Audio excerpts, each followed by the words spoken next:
Hi, I'm Michelle Karam with Dishes by Michelle in Los Angeles, California. I'm here today to talk to you about how to use a turkey roasting pan. Well, what are some things you should know about a turkey roasting pan before you buy it? The first thing is, and it's the all-important thing across the board is, does this turkey oven roasting pan fit into your oven? 9 times out of 10, people will tell me when, they're asking me about Thanksgiving dinner, what's the one bit of advice you can give?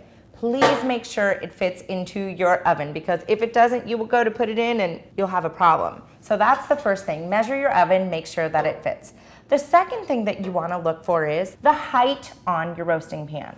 You want to make sure you find something that's about 3 inches. That's generally the best height that you can look for. The reason being is that you want the heat, when it's coming through, to be able to get inside of your pan and around your bird. If it's too low, what will happen is when you go to move it, the fluid will fall out, some of the juices will drip out, and then you'll have just a big mess in your oven.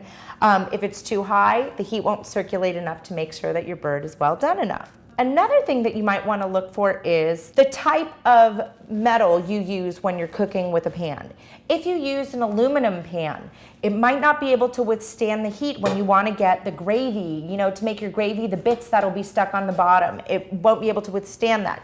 You want to make sure that you have a stainless steel for stovetop when you're doing that. So let's say you were to take your bird out and you had all these great juices on the bottom and you wanted to make that gravy and you bring it over to your stovetop, an aluminum pan is not going to hold up in terms of heat. Another thing you might want to look for when buying a roasting pan is handles on the sides. Is this pot going to be heavy enough or sturdy enough to hold my heavy turkey that's going to be in there? If you have something flimsy, you might lose it, and then, like I said, big mess on the floor. Nobody wants that.